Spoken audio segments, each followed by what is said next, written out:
그 다음에 61번부터 75번까지 11시까지 시간 드릴 테니까 풀어보세요.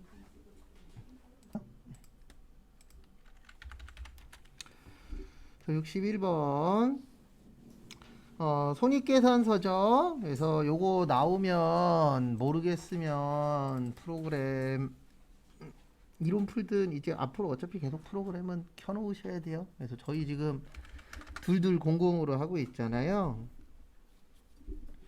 여기 왼쪽 밑에 보시면 정기분 손익계산서 있어요. 그러면 여기 가시면 정기분 손익계산서를 가시면 여기 이렇게 오른쪽에 다 순서 다 나와요. 그래서 어디에 뭐 있는지 좀 알고 계시면 도움이 되실 겁니다. 일단 정답은 1번이에요. 여기 보시면 법인세 비용 그 차감전 순이익에는 영업외도 포함이 돼요.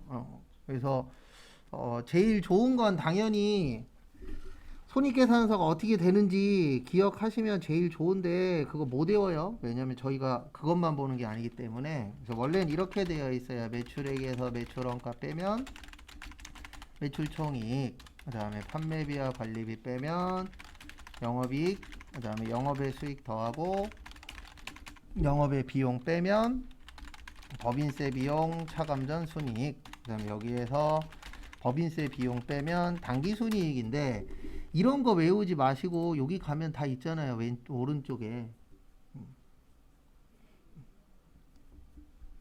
그러니까 머리를 잘 써야 돼요. 무조건 외우는 게 정답이 아닌 게 여러분들 외운 것 중에서 지금 얼마나 기억나요? 생각보다 기억 잘 안 난다고요. 원래는 안 외우는 게 제일 좋은데 시간상 어쩔 수 없으니까 일부는 외우는데 요런 거 그 손익계산서 순서 물어볼 때 있어요. 요런 거는 프로그램 이용하시는 게 제일 편해요. 그래서 정답은 1번입니다. 그 다음에 62번 재고자산의 평가 방법 중 다음과 같은 특징이 있는 평가 방법은 저기에다 밑줄 치세요. 실제 물량 흐름과 일치.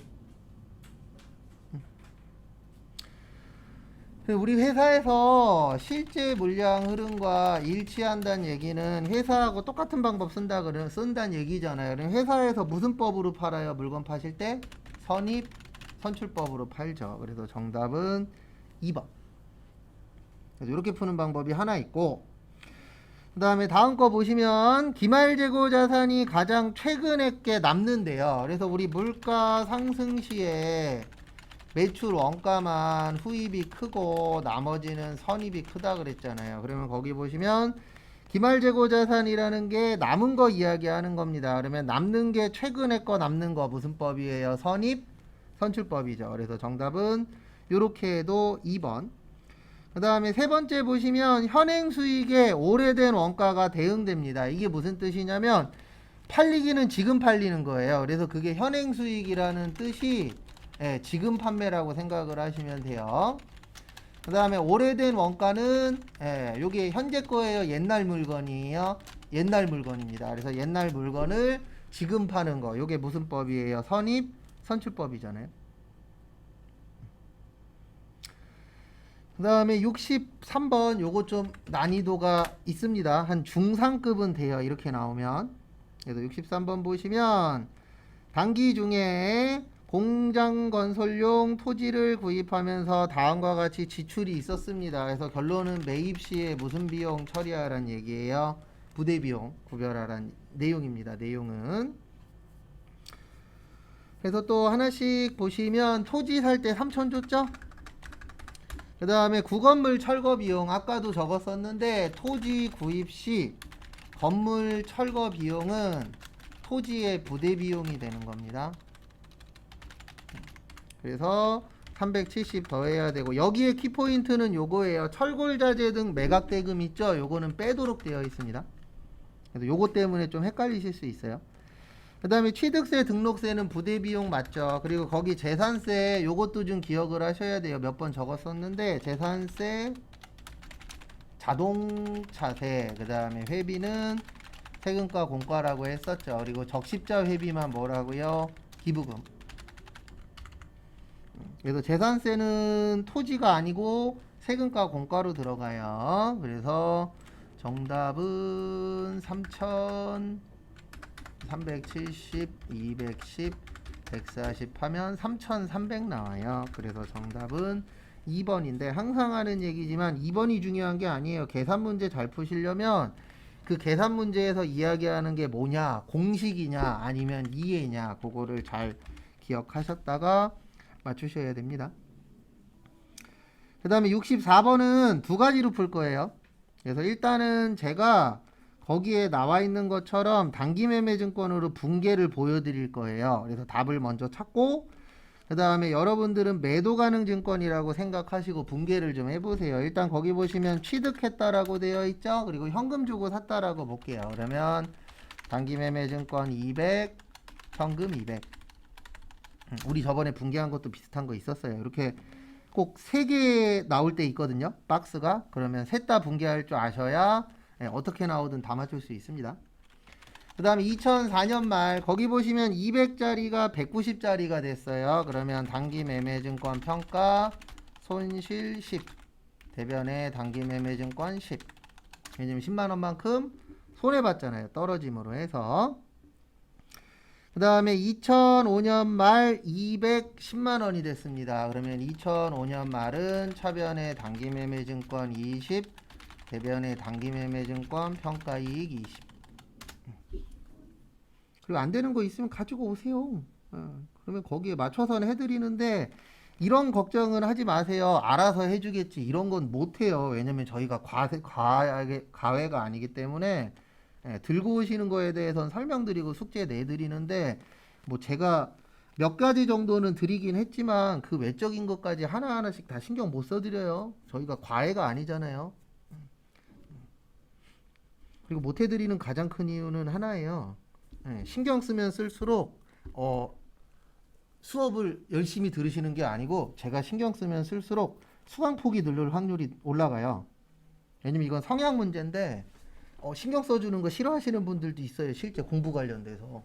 그래서 본인이 필요하면 얘기를 하세요. 그럼 제가 도와는 드릴게요.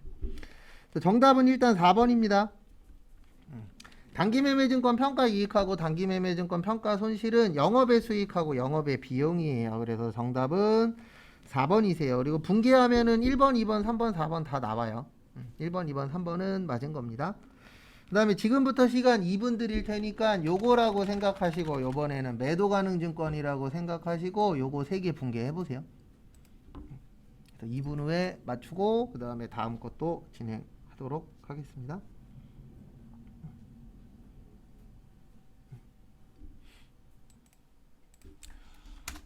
살 때는 매도가능증권 200 현금 줬으니까 현금 얼마요?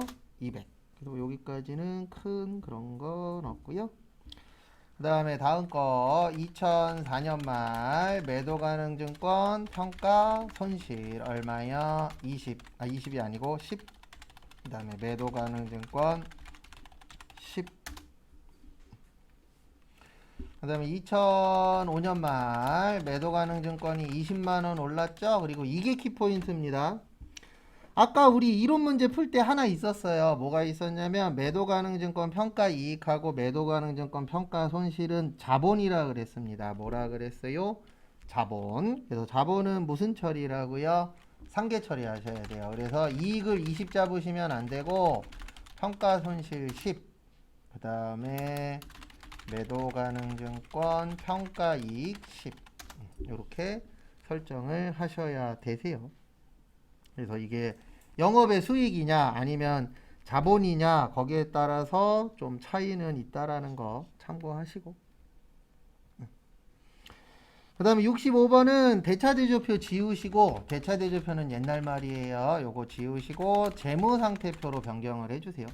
그래서 예전 용어입니다. 대차대조표. 그래서 회사 가셨는데 직장 상사분이 이러실 수 있어요. 어떨 수 있냐면 그 대차대조표 갖고 와. 그러면 재무상태표 갖다 주면 됩니다. 그래서 옛날 용어하고 현재 쓰는 용어하고 섞어서 쓰시는 분들이 있어요. 근데 그분들이 잘못된 게 아니고 법이 바뀌어서 그거에 맞춰서 처리를 하셔야 됩니다. 그래서 65번 보시면 1번 자본금 정답은 1번이에요. 우리 자본금은 주식 발행수 곱하기 뭐라고요? 액면가액. 근데 거기는 무슨 가액이라고 되어 있죠? 발행가액이라고 되어 있죠? 그래서 정답은 1번.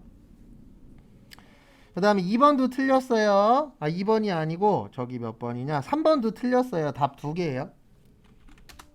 여기 보세요. 모르면 여기 가면 있다 그랬잖아요. 종류. 여기 자본금, 자본잉여금, 자본조정, 기타 포괄, 이익잉여금. 그래서 뭐가 빠졌냐면 기타 포괄이 빠졌어요. 그래서 자본에는 그리고 이런 건 외우지 마시고 저기 가서 보세요. 자본잉여금, 자본조정, 그 다음에 기타 포괄, 손익, 노객, 그 다음에 이익, 잉여금. 그래서 뭐가 빠졌다고요? 기타 포괄이 빠졌어요. 그리고 순서 같은 거는 저기 프로그램 들어가면 있으니까 그런 것 잘 기억하시고.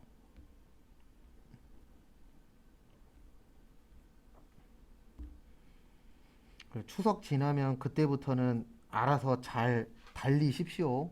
그때까지도 지금처럼 공부하면 제가 봤을 때 저희 반 지금 10명인데 이대로 가면은 한 반 정도 붙을 거고 추석 이후에 본인 점수가 좀 왔다 갔다 하시는 분들 하셔야 한 7, 80% 붙을 거예요. 100%라고는 전 얘기 못 드려요.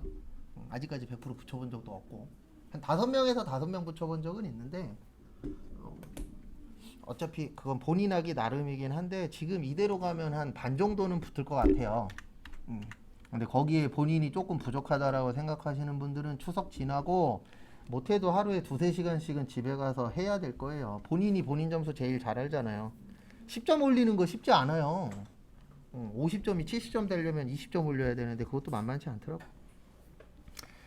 그 다음에 66번 보시면 저기에다 밑줄 치세요. 단기 총 제조 비용.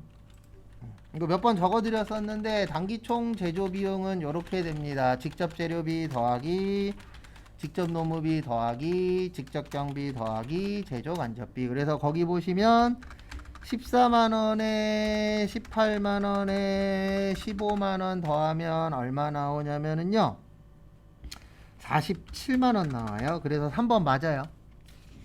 거기 단기총 제조 비용은 47이라고 되어 있죠. 그래서 3번 맞습니다. 일단 정답은 1번이에요. 저기에다 밑줄 치세요. 기말.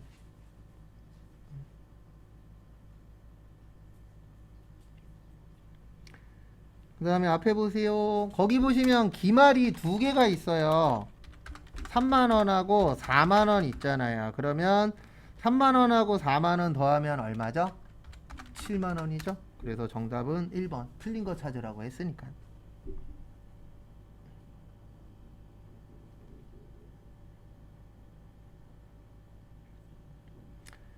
그 다음에 67번. 요것도 헷갈릴 수 있습니다. 저기에다 밑줄 치세요. 간접 너머비. 아까도 적었고 앞으로도 적을 건데 제조 간접비는 이렇게 구한다 그랬습니다. 간접 재료비 더하기 간접 농업비 더하기 간접 경비.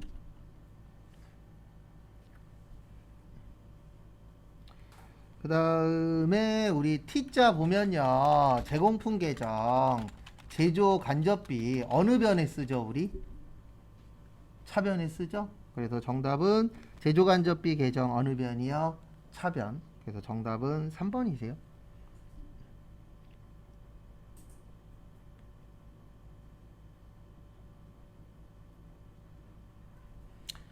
그 다음에 68번. 우리 보조부문 배부 방법에는 3가지가 있었어요. 너 직접, 단계, 상호. 그 다음에 직접은 보조부문 상호 간의 용역수수 관계가 중요하지 않아. 그 다음에 단계는 배부 순서를 정하고 직접 배부와 상호 배부의 절충. 상호는 가장 정확, 계산은 복잡. 그래서 보시면 저기에다 밑줄 치세요. 일정 부분 이상.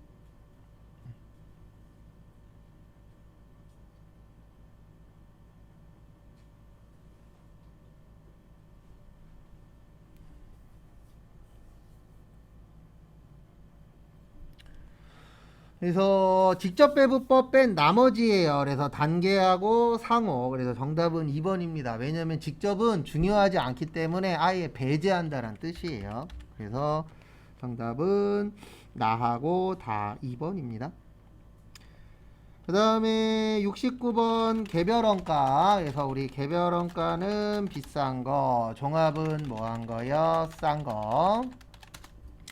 그 다음에 다품종 소량 주문, 그 다음에 소품종 대량 작업 제조 원가, 그 다음에 공정 완성품 한산량 제조 간접비의 배부가 중요 기말 제공품. 그래서 정답은 일단 1번 보시면 정답 1번이에요. 개별원가 계산은 제조간접비와 관련된 거죠. 그래서 제조간접비의 배부가 중요하다라고 했죠. 그 다음에 2번이 틀린 이유는 저기에다 밑줄 치세요. 기준. 제가 항상 기준은 누구라 그랬어요? 실제예요. 근데 거기에 예정이라고 되어 있죠. 그래서 2번 틀린 겁니다.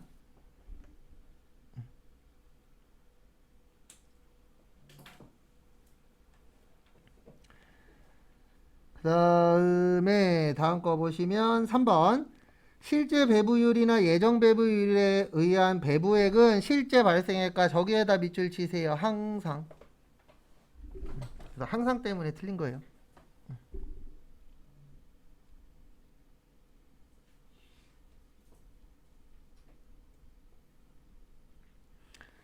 그래서 항상 때문에 틀린 겁니다. 맞을 수도 있잖아요. 예정 배부라는 게 예상하는 건데 예상은 맞을 때도 있습니다. 그래서 틀린 거고, 그 다음에 4번 우리 기초원가 또는 기본원가가 직접 재료비하고 직접 노무비잖아요. 직접은 안 바뀌어요. 직접은 똑같아요. 왜냐하면 직접은 한 군데에만 들어갔기 때문에 변할 수가 없어요. 근데 간접 같은 경우에는 변할 수가 있어요. 왜냐하면 배부라는 게 나눠주는 거잖아요.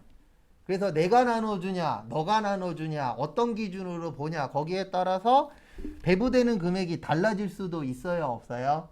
있어요. 그래서 항상 문제가 되는 건 저게 문제가 되는 거예요. 간접비가. 왜냐면 우리 여름에 에어컨 많이 썼잖아요. 그래서 평소보다 전기요금 많이 나왔잖아요. 그러면 사람들이 낸다니까요. 욕은 하면서도. 왜 내냐면 내가 썼으니까. 근데 갑자기 내가 만약에 아파트 사는데 아파트에서 공동전기료가 평소에 2만 원 나왔다가 만약에 10만 원 나왔어. 그러면 사람들이 쫓아간다니까요. 왜요? 같이 쓰는 거잖아요. 그리고 같이 쓰는 거는 어느 정도 나온다라는 건 인정하지만 갑자기 너무 많이 나오면 사람들은 불편해해요. 왜요? 내가 쓴 게 아니고 같이 쓴 거니까. 그래서 항상 문제는 같이 쓴 거에서 발생해요. 혼자 쓰는 건 문제가 발생할 수가 없어요. 왜냐면 본인이 많이 썼으니까 많이 내는 거고 적게 썼으니까 적게 내는 거잖아요. 그래서 요즘 툭 하면 뉴스에 나오는 거 있잖아요. 주차장. 아파트 주차장. 왜 뉴스에 나오냐면 혼자 쓰는 주차장이 아니잖아요. 같이 쓰다 보니까 누구는 이쪽 자리에 자주 하고. 그래서 최근에 뉴스에 한번 나온 거 봤었는데 거기는 싸움 날만 하겠더라고요. 먼저 들어온 입주민들은 좋은 자리에다 놓고 나중에 들어온 입주민들은 좋은 자리가 날 때까지 기다려야 된대요. 결론은 뭐냐면 좋은 자리에 놨었던 사람들이 지정제로 놨었던 사람들이 이사 가야 선착순으로 먼저 다음에 그 자리 나면은 들어가겠다라고 한 사람들이 들어가는 아파트들도 있더라고요. 그런 건 싸움 나죠. 왜냐면 같이 쓰는 건데 누구는 먼저 입점했다 그래갖고 좋은 데 쓰고 어떤 사람들은 늦게 이사 갔다 그래갖고 맨날 바깥에다 대고 이런 것들이 항상 문제가 되는 거지 직접은 문제가 생길 게 없어요. 그래서 정답은 4번. 그 다음에 70번 저기에다 밑줄 치세요. 기말 제공품의 원가. 그 다음에 선입선출법. 그래서 보시면은요 앞에 보시면 우리 그 선입 선출법 공식 이렇게 됩니다. 말 곱하기 1 플러스 말 마이너스 초분의 당. 그 다음에 이 공식 하나 가지고 시험 문제는 3개를 낼 수가 있어요. 그래서 첫 번째로 저기 뭐냐 완성품 한산량 나오면 분모만, 그 다음에 단위당 원가라고 나오면 분모하고 분자, 그 다음에 기말 제공품이라고 나오면 공식 다 쓰는 거예요. 그래서 지금은 뭐라고 나왔죠? 기말 제공품이라고 나왔죠? 그래서 공식 다 활용을 하셔야 됩니다. 그 다음에 아무 말도 없으면 균등 발생이에요. 요거는 별도로 좀 기억을 해 주셔야 됩니다. 지문에 아무 말도 없이 나올 때가 있어요. 그러면 그럴 때는 균등이다 라고 생각을 해 주시면 되세요.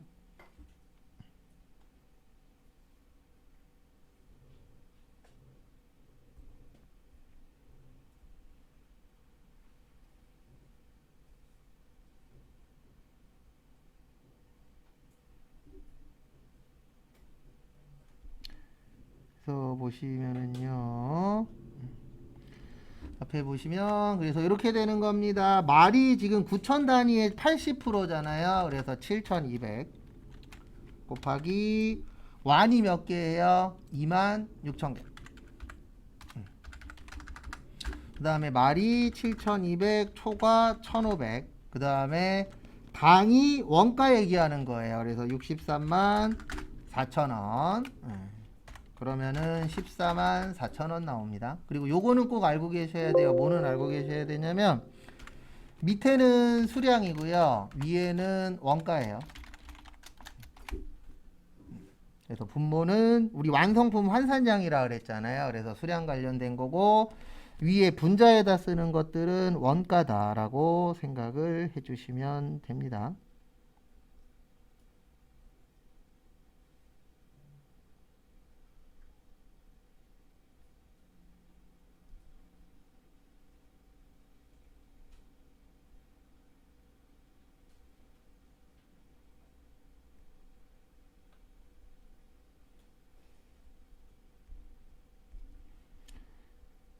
그 다음에 그래서 정답은 3번인데 항상 하는 얘기지만 계산 문제는 3번이냐가 중요한 게 아니에요. 다음에 또 뭘로 나올지 모르기 때문에 거기에 맞춰서 준비를 해 놓으셔야 됩니다. 그 다음에 71번 과세거래에 해당하는 것은 저기에다 밑줄 치세요. 과세가 세금 내는 겁니다.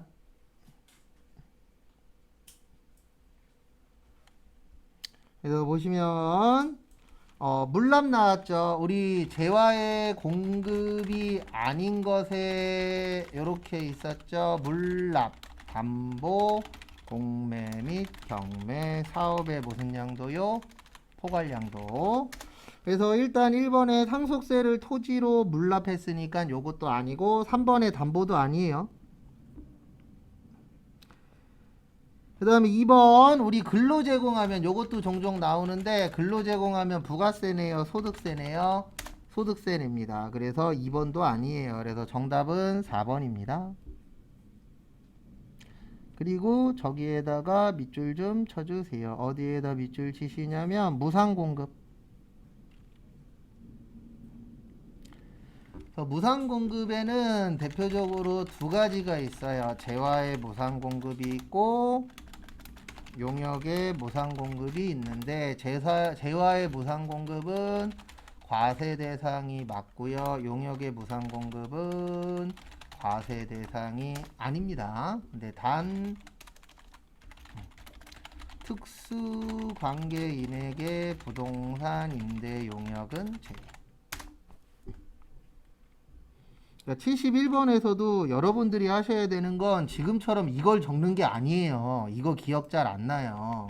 이걸 적는 게 아니고 우리 쪽지 시험 봤을 때 이거 봤잖아요. 그러면 이런 거 안 잊어버리는 거 그게 제일 중요합니다. 왜냐면 이거 기억날 확률이 그렇게 높지 않아요. 몇 번 안 적어 드릴 거니까. 왜냐면 시험에도 자주도 안 나오거니와 이거 아니어도 우리 할 거 천지거든요. 그 다음에 72번 저기에다 밑줄 치세요. 환급.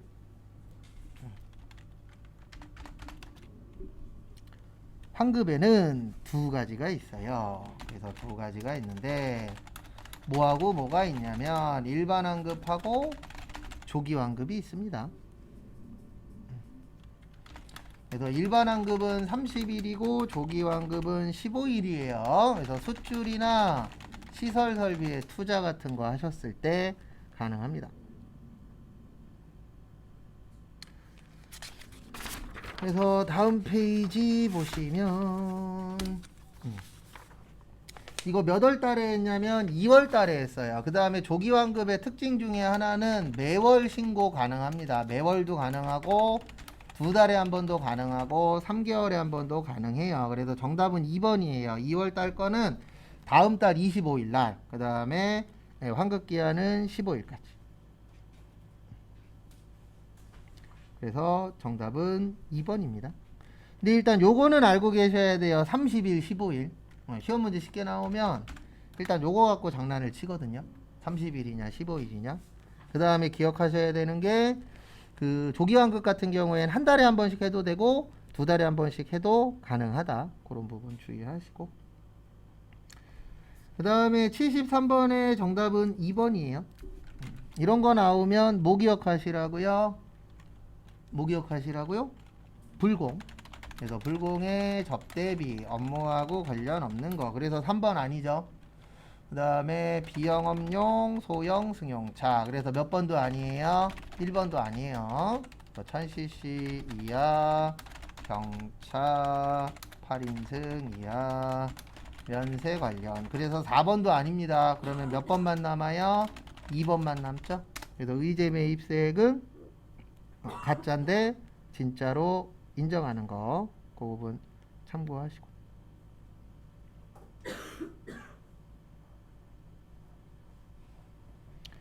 그 다음에 74번. 다음 중 소득세법상 중간예납에 대한 설명으로 틀린 것은 일단 정답은 4번이요.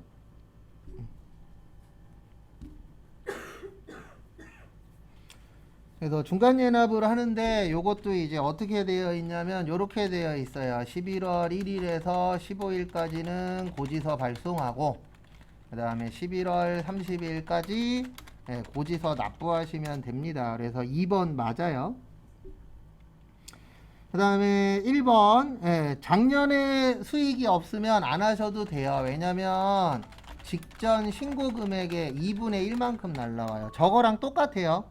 부가가치세랑. 그래서 신고 금액의 반만큼 날라오고 그 다음에 50만원 미만이면 고지서 발송 안 합니다. 똑같아요 저거랑. 정답은 4번이에요. 왜냐면 신고납부가 아니고 고지납부예요. 그리고 일정 금액 미만이면은 아예 세금 안 내는 겁니다. 그 부분 주의하시고요. 그래서 정답은 몇 번이세요? 4번이세요. 그 다음에 75번 저기에다 밑줄 치세요. 필요경비. 필요경비가 이거 얘기하는 겁니다. 우리한테는 비용. 그래서 비용 인정 못 받는 게 3번의 연금소득은 비용 인정을 못 받아요. 왜 연금소득은 비용 인정을 못 받냐면 우리 연금 받으려고 지금 돈 내고 있죠. 맞죠? 근데 문제가 뭐냐면 비용은 지금 쓰는데 연금은 지금 받아요? 나중에 받아요? 나중에 받죠. 그래서 이 연금소득은 비용 처리는 없고 연금소득공제라 그래서 국가에서 요만큼 빼주겠다. 얼마 받으면 요만큼 빼주겠다. 요런 것들을 만들어 놨어요. 그래서 비용 처리는 안 됩니다. 왜냐면 이게 날짜가 완전히 차이가 나잖아요. 돈은 지금 내는데 내가 연금은 뭐 20년 후에 받아, 30년 후에 받아 이런 식으로 갭 차이가 나기 때문에 날짜 차이가 나기 때문에 연금소득 자체는 비용 인정을 못 받아요. 그래서 정답은 3번. 양도소득 같은 경우에는 내가 산 금액을 비용 처리 받는 겁니다. 그래서 양도 관련돼서 오해하시는 분들이 계시는데 무조건 사고 판다 그래서 세금 내는 거 아니에요. 일단 기본적으로 1가구 1주택은 세금 될 확률이 거의 제로에 가깝습니다. 왜냐면 9억 원 넘는 아파트 인천에 많지 않잖아요. 9억 원 넘는 거 갖고 계셔야 그게 문제가 되는 거고, 항상 문제는 저거부터 되는 거예요. 1가구 2주택부터. 그래서 저희 부모님도 저번에 집 하시고 저한테 연락이 왔어요. 1가구 1주택이신데 무슨 연락이 왔냐면 좀 비싸게 팔았거든요. 살 때 한 1억 8천 주고 사셨는데 아파트예요. 조그만 거. 근데 팔 때 3억에 팔았어요. 그러니까 한 1억 이상 차익이 났죠. 근데 어차피 1가구 1주택이고 거주기간이 10년도 넘게 사셨기 때문에 세금 안 내요. 근데 뉴스에서 맨날 뭐 집 팔면 세금 낸다 하도 난리를 치니까. 근데 그런 거에 해당되시는 분들은 3년 이하 사셨거나, 그러니까 짧게 사고 팔았거나, 그 다음에 또 하나는 1가구인데 주택이 몇 개 이상이에요. 2주택자 이상이거나 이런 집들이 문제가 되는 거지. 1가구 1주택은 거의 세금 안 내요. 아니, 거의 세금 안 내는 게 아니고 세금 안 내요. 대부분 다 비과세예요. 그래서 이놈의 뉴스가 사람 여러 이상하게 만들어요. 왜냐면 뉴스 보면요, 집 갖고 있으면은 세금 내 이런 식으로 이제 오도를 좀 많이 하거든요. 근데 집 갖고 있다 그래서 세금 내는 건 아닙니다. 여기까지 보시고 잠깐만 쉬었다가 11시 40분에 또 76번부터 또 풀어보도록 하겠습니다.